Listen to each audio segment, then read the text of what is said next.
At 07:04 local time on June 7, 2025, the skies above Russia's Kursk Oblast erupted into fire. A Russian Su-35 fighter jet, one of the most advanced aircraft in Moscow's inventory, was plummeting from altitude, trailing a column of smoke and flames.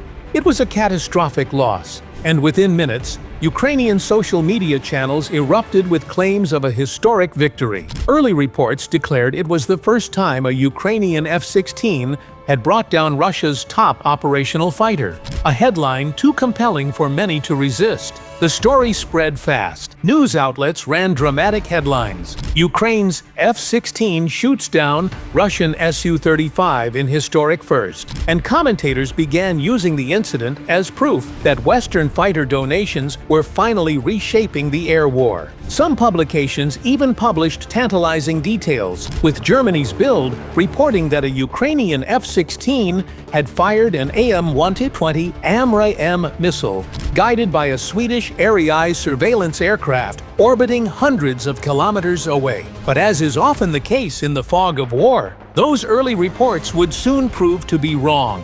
The truth, as it emerged in the hours and days that followed, was far more complex and, in some ways, even more significant than the dogfight narrative everyone wanted to believe.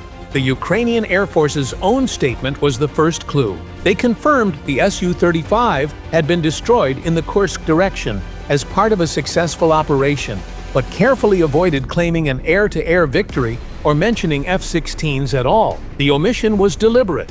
If it wasn't an F-16 that brought down the Su-35, then what exactly happened that morning? To understand, you have to rewind to 06:45 that same morning. At a Russian airbase in western Russia, a Su-35S pilot was performing his pre-flight inspection. He walked around the sleek twin-engine fighter in the pale morning light, checking weapons pylons and control surfaces. Ground crews detached external power as the twin Saturn AL-31F engines came alive with a rising mechanical whine. Moments later, 35,000 pounds of thrust pushed the fighter down the runway and into the air. His mission was straightforward: maintain a combat air patrol at 27,000 feet, approximately 16 kilometers inside Russian territory near Koronovo in Kursk Oblast, and intercept any Ukrainian aircraft attempting to support ground operations. Russian ground units in the area had reported increased Ukrainian activity. Air cover was essential, and the Su-35 was the ideal tool for the job. The Su-35S is Russia's crown jewel of combat aviation. Its Irbis-E passive electronically scanned array radar is capable of tracking up to 30 targets simultaneously, at ranges exceeding 400 kilometers. Its thrust vectoring nozzles allow it to perform extreme maneuvers that defy the limits of physics, and its Kibaini electronic warfare suite is touted as being able to defeat almost any missile. Russian pilots trust the aircraft systems implicitly, but even the most advanced technology can fail when it encounters the right threat. And that morning, the Su-35's confidence would be its undoing. The idea that a Ukrainian F-16 had brought down the fighter was compelling, but unrealistic. Ukraine's F-16 fleet was minuscule. They had only received their first operational jets in August 2024, less than a year before the incident, and out of the 85 aircraft pledged by Western allies, only about 10 were operational by June 2025. That's 10 fighters to defend a country larger than Texas. The pilot situation was just as dire. Most Ukrainian aviators had spent their careers flying Soviet-designed MiG-29s and Su-27s. Transitioning to the F-16, a completely different aircraft with a fundamentally different combat philosophy, was a steep learning curve. Military experts often cite 2 to 3 years as the minimum time required to become fully proficient in a new airframe. Ukrainian pilots had been flying the F-16 for less than 1. Attrition only compounded the issue. 3 F-16s had already been lost. One in August 2024 when a pilot crashed during a mission, another in April 2025, and a third just weeks before this incident in May 2025. A 30% loss rate in under a year was catastrophic for such a small fleet. Russian intelligence knew this and concluded that F-16's activity in the northern sector was minimal. They were right. Ukraine's precious Western fighters were concentrated in the south and east, where they could defend against Russian missile and drone strikes on critical infrastructure. The idea that Kyiv would risk sending one of its few F-16s deep into Russian airspace on an offensive mission wasn't just unlikely, it was strategically reckless. The Su-35 pilot wasn't worried about Ukrainian fighters. His real concern was Ukraine's ground-based air defense network, which had steadily expanded its reach into Russian territory with each passing month.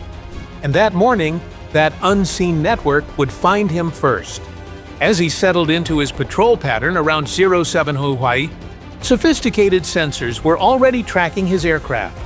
Media speculation would later suggest that a Swedish Saab 340 airborne early warning aircraft, equipped with the powerful Airspace radar, was orbiting over central Ukraine and tracking every aircraft in a 450-kilometer radius. Sweden had indeed pledged 2 of these platforms to Ukraine in May 2024, and the first reportedly arrived in April 2025. These aircraft can detect and track targets at extreme distances, but even if the Airspace had spotted the Su-35, could it have guided a Ukrainian F-16 into position? The reality was complicated. For the Saab 340 to vector an F-16 onto a target, the 2 platforms would need to be linked by NATO's Link 16 Tactical Data Link Network. Link 16 is the nervous system of modern warfare, allowing aircraft, ships, and ground units to share targeting data in real time. But multiple sources confirmed that Ukrainian F-16s had their Link 16 systems removed at the request of the United States to prevent sensitive technology from falling into Russian hands if an aircraft was shot down. Without Link 16, coordination would have been reduced to voice radio calls. By the time a surveillance crew verbally relayed a Su-35's position, a supersonic fighter could have moved several kilometers. In beyond visual range combat, that's an eternity. Integrating an airborne early warning system into a wartime air force is not something that happens overnight. Even NATO air forces require years to develop and refine procedures between AWACS and fighters. Ukraine had been operating Airspace for only 2 months, under relentless attack, while adapting to Western systems after decades of using Soviet-built aircraft. The idea of a clean, coordinated handoff from a Swedish surveillance plane to a Ukrainian F-16 was simply unrealistic. At 07:13, the Su-35's radar warning receiver suddenly erupted in the pilot's headset. The distinctive tone of the L-150 Pastel system left no room for doubt. A fire control radar had locked onto his aircraft. He reacted instinctively, throwing the fighter into a violent 7G barrel roll in an attempt to break the lock. The Kibini electronic warfare pods activated, saturating the air with false signals, while chaff dispensers spewed radar reflective fibers that expanded rapidly in the thin air at 27,000 feet. For a moment, it seemed to work. The warning tone softened, then flickered. But 26 seconds later, the threat escalated. The missile approach warning alarm screamed a new, more urgent tone. This was no radar lock. A missile was already in the air and closing fast. The pilot pushed the stick forward, rolled inverted, and dove hard in a desperate split-S maneuver, trying to build speed and force the weapon to overshoot. Flares erupted from the aircraft like a stream of Roman candles, burning hotter than his engines. But the incoming missile didn't care.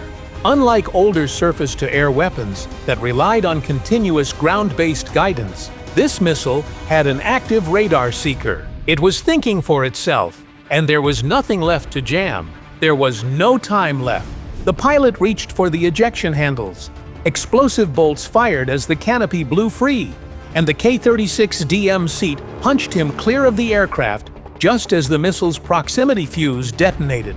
The Su-35 disintegrated in a flash, fragments scattering across the morning sky. The pilot, tumbling under his parachute, looked down at what was moments ago one of the most advanced aircraft in the Russian arsenal. Now it was a trail of burning debris plummeting toward the countryside below.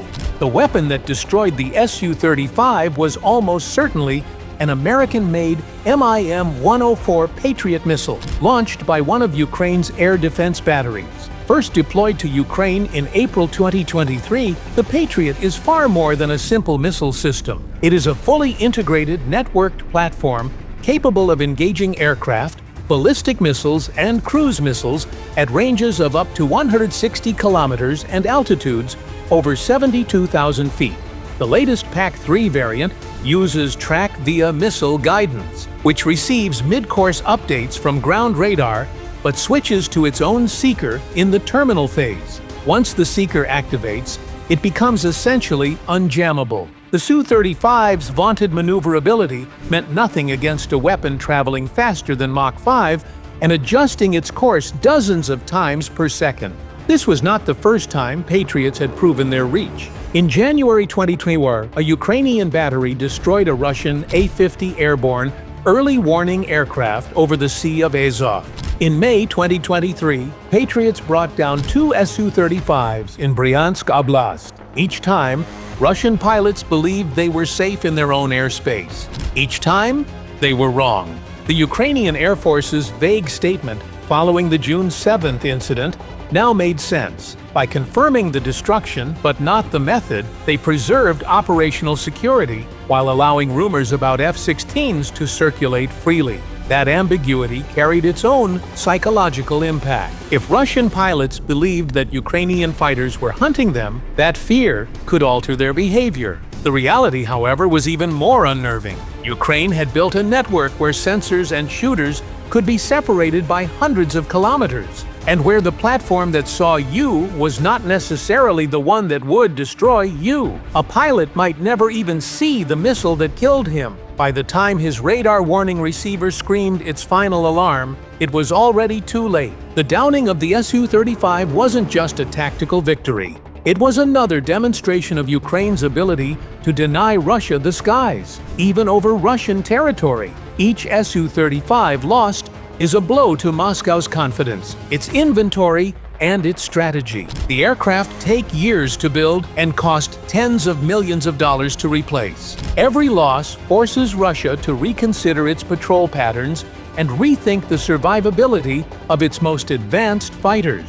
The fog of war often breeds myths, but the reality emerging from June 7th is clear. Ukraine's integrated air defense network is working. The media narrative of F-16 dogfights may make for exciting headlines, but the actual method, the silent, inescapable reach of Western-supplied air defense systems, is more effective and more terrifying. And the next time a Russian pilot climbs into a cockpit for what seems like a routine patrol, he'll have to ask himself a question he can't answer. Who is watching him, and from how far away? Because by the time he finds out, the missile will already be on its way.